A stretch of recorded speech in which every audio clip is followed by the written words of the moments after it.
Assalamualaikum Kiai. Waalaikumsalam Dito.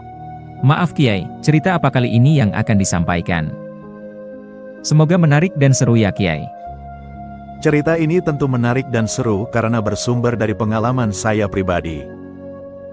Baik, kali ini kita bahas cerita tentang bidadari surga. Ketika orang difitnah, maka dia umpama orang yang seperti dibunuh. Karena, al-fitnatu asadu minal qatl. Fitnah itu lebih kejam dari pembunuhan. Difitnahnya orang biasa, dengan difitnahnya orang yang punya kedudukan di sisi Allah itu jelas beda. Jika orang biasa difitnah, ya biasa saja.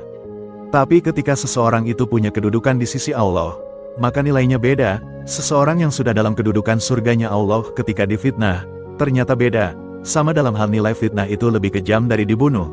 Tapi dibunuhnya orang yang sudah menempati kedudukan surganya Allah, maka akan mendapat balasan surga dan bidadari di dalamnya. Saya sendiri sering sekali difitnah, saking seringnya sampai saya sendiri kalau difitnah sudah tidak peduli lagi, sudah tidak mikir dan sangat tidak memperdulikan. Tapi soal pahala yang Allah berikan kan tetap akan diberikan, sebab Allah tidak pernah ingkar janji. Ini kisah saya tulis dari kisah saya sendiri, anggap saja ini hayalan saya, dan tidak usah dianggap serius, bahwa ada ternyata kayak gitu, jika kalian percaya. Beberapa hari yang lalu saya difitnah. Fitnah itu berupa surat kaleng yang ditujukan ke kepolisian. Soal saya sih tak ambil peduli. Maksud surat itu jelas agar saya ditangkap polisi. Karena fitnah itu Allah menurunkan 10.000 bidadari dari surga untuk menjadi istri saya. Ingat, anggap saja cerita hayalan. Karena turunnya bidadari itu, tempat saya sampai hujan deras sekali. Jelas saya tidak akan sanggup melayani 10.000 bidadari itu. Maka saya persilahkan yang menghadap saya yang saya pilih. Silahkan bidadari yang dulu pernah hidup sebagai manusia untuk menghadap saya. Kataku, maksudku memanggil bidadari itu adalah untuk menggali cerita dari bidadari itu. Maka keluar 4 bidadari. Artinya yang lain berarti bidadari yang diciptakan Allah dan belum pernah turun ke bumi. Lalu salah satu dari 4 bidadari itu saya suruh menghadap saya. Saya sendiri jelas belum kenal dan tidak tahu keempat bidadari itu. Siapa mereka? Saya juga baru ketemu, jadi sama sekali tak kenal dan tidak tahu. Dia datang di hadapan saya, cantik, bermahkota, anggun. Siapa dirimu? Coba kenalkan. Maaf, namanya saya tidak beritahukan. Saya dulu ratu di Mesir. Saya memerintah dengan adil, dan mementingkan kesejahteraan rakyat, sehingga ketika saya meninggal, saya ditempatkan di surga Firdaus oleh Allah. Jelasnya, lalu bagaimana ceritanya mengenal saya? Saya lama hidup di surga, di sana hanya tidur dan makan. Lama-lama saya jadi bosan, saya rindu hidup di dunia. Ribuan tahun saya hidup di surga. Suatu ketika Kiai masih muda, Kiai sedang melalang buana. Saya jatuh hati pada Kiai. Bagaimana dari surga bisa melihat saya yang di bumi? Melihat saya saat itu, saat saya melalang buana berarti saya masih umur belasan tahun. Di bumi itu kalau dilihat dari surga, ketika ada orang yang punya cahaya, maka terlihat seperti kaca. Tapi kalau tidak ada orang yang punya cahaya, ya bumi gelap. Kiai punya cahaya, maka terlihat oleh saya yang di surga. Lalu, sejak saat itu, saya berdoa, agar saya dilahirkan kembali ke dunia, dan bisa menjadi istri Kiai di dunia. Puluhan tahun saya berdoa, minta pada Allah. Tapi lama tidak juga Allah mengabulkan doa saya. Mungkin kamu berdoanya tidak disertai tirakat. Sudah, ketika orang-orang di surga mengamalkan amaliyah dari Kiai, saya juga mengamalkan puasa 21 dan 41, dan doa saya, agar saya diturunkan ke dunia, agar menjadi istri Kiai, agar bisa mendampingi Kiai berjuang. Berjuang di dunia itu kan berat, jelas saya tahu, kan saya dulu sebagai ratu, jadi di dunia itu berat dan penuh pancaroba. Saya siap menjalani semua, asal dengan Kiai. Lalu bagaimana kisahnya kok sekarang diturunkan? Kami diperintahkan Allah. Banyak bidadari yang ngantri untuk jadi istri Kiai di surga sana. Dan yang mendapatkan giliran akan dipanggil. Dan alhamdulillah saya salah satu yang dipanggil. Hati saya senang sekali. Setelah penantian puluhan tahun, akhirnya bisa turun ke bumi. Saya dengar kabar di surga kekurangan bidadari untuk mengurusi anak yatim. Saya heran kok malah Allah mengirimkan bidadari banyak ke bumi untuk menjadi istri saya. Sebenarnya bukan kekurangan bidadari. Lalu kabar yang saya dengar begitu. Begini ceritanya, waktu terjadi perang di Palestina, kan banyak perempuan dan anak-anak yang meninggal di sana, dan oleh Allah mereka langsung diangkat ke surga.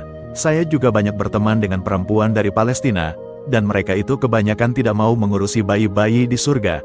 Alasannya kata mereka di dunia itu sudah susah dan hidup menderita, sudah lelah dengan penderitaan, ke surga itu harusnya istirahat dari kesusahan dan lelah menerima ujian, bukan malah disuruh mengurusi bayi-bayi lagi. Begitu kisahnya Kiai. Oh begitu rupanya, karena korban dari anak-anak di Palestina itu kan banyak, jadi bidadari yang mengurusi kurang. Yang paling sibuk ya bundanya Kiai, ibu ruh saya, ibu jasad saya. Keduanya sibuk, saya saja mau turun ke bumi, pamitan ke mereka berdua. Bunda ruh Kiai malah tidak sempat saya ajak bicara saking sibuknya mengurusi bayi-bayi yang di surga. Jadi kenal dengan bunda saya, ya kenal Kiai. Saya juga sering bantu mereka, selama ini kan hidup di surga. Apa tidak pernah menikahi lelaki surga? Tidak Kiai. Kami di sana semua atas izin dan ridho Allah. Apa tidak ada orang-orang bumi, nikah dengan orang bumi, yang cahayanya sampai ke surga? Maksud saya yang masih hidup, tidak ada yang cahayanya sampai ke surga. Hanya 2 orang, siapa? Kiai dan gurunya Kiai. Apa tidak ada orang lain? Ulama besar kan banyak, tidak ada Kiai. Kalau Kiai malah cahayanya melewati surga, jadi kayak ada tangga ke atas melewati surga berbentuk cahaya. Saya juga kemarin sering melihat Kiai naik turun ke atas melewati surga. Tapi Kiai diam saja, sama sekali tak berbicara. Oh itu saya lagi puasa bisu. Setelah salah satu bidadari maju, maka saya minta bidadari yang kedua maju. Saya juga tidak kenal siapa dia. Ketika saya minta menyebutkan namanya, saya kaget bukan kepalang. Tapi namanya tidak akan saya publikasikan, yang jelas dia pernah hidup di dunia. Dan dijuluki perawan suci. Bagaimana kamu kenal saya dan ingin menjadi istri saya? Tanya saya kenal Kiai sebagai Sang Hyang Nur Cahyaning Nirwana, yang dipanggil Kiai Nur.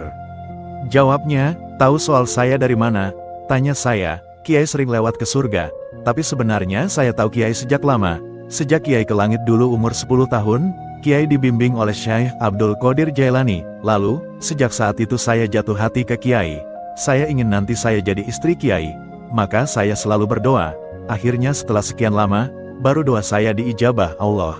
Saya diturunkan untuk menghadap Kiai beserta 10.000 bidadari yang lain. Kamu kan dijuluki perawan suci. Ya Kiai, bagaimana kisahmu sejak meninggal dunia itu? Saya diangkat ruh saya ke surga oleh Allah, dan tinggal di surga. Apa selama ini tidak menikah dengan lelaki di surga? Tidak Kiai. Semua di surga itu atas izin dan ridho Allah. Jadi tidak sembarangan. Bukannya banyak lelaki yang masuk surga, ya. Tapi kalau Allah tidak mengizinkan mereka menikah dengan bidadari, ya tidak bisa. Kenapa malah memilih saya? Namanya cinta itu kan tidak bisa dipaksakan, dan keteguhan hati saya sudah dengan Kiai. Saya selama ini selalu berdoa pada Allah agar bisa diturunkan ke dunia untuk mendampingi Kiai, dan saya hanya akan menyerahkan jiwa raga saya ke Kiai. Saya itu bukan siapa-siapa, hanya orang biasa. Kenapa kamu begitu yakin, kalau dari surga itu semua terlihat seperti melihat dalam kaca? Jadi sepak terjang Kiai kami lihat dari sana. Saya juga melihat jelas, dan cahaya Kiai melewati surga amat terang. Oh begitu. Orang-orang yang cahayanya sampai ke surga itu pasti akan jadi rebutan para bidadari. Dan sekarang ini hanya cahaya Kiai dan guru Kiai yang sampai surga. Di dunia ini kan banyak ulama besar, dan banyak orang-orang terkenal. Apa mereka tidak sampai surga? Mereka beramal untuk diri dan kepentingannya masing-masing. Jadi tidak ada cahaya. Kamu kan sudah sekian lama tinggal di surga. Apa tidak berkeinginan menikah? Tidak Kiai. Sejak dulu sampai sekarang kan banyak orang-orang mulia. Misal sahabat Rasulullah Shallallahu Alaihi Wasallam. Cinta kan tidak bisa dipaksakan. Dan di surga itu semua atas izin dan ridho Allah. Ya saya sendiri kan heran, kenapa malah memilih saya yang orang biasa? Itu atas izin dan ridho Allah, dan izin Rasulullah Shallallahu Alaihi Wasallam. Saya bahagia sekali karena bisa diturunkan ke dunia datang menemui Kiai, yang dipersiapkan Allah untuk mendampingi Kiai. Kamu kan ruh. Untuk hidup di dunia itu kan perlu jasad. Itu bagaimana? Itu yang lebih sulit.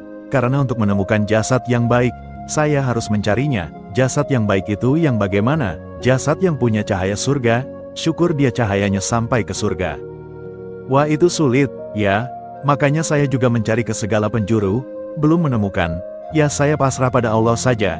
Jika Allah yang memasukkan saya ke jasad perempuan, pastilah baik. Ya kalau Allah yang memilihkan pasti baik. Saya sudah mencari ke Palestina, ke Arab, tapi belum juga menemukan. Ya di dunia ini sulit mencari perempuan yang baik.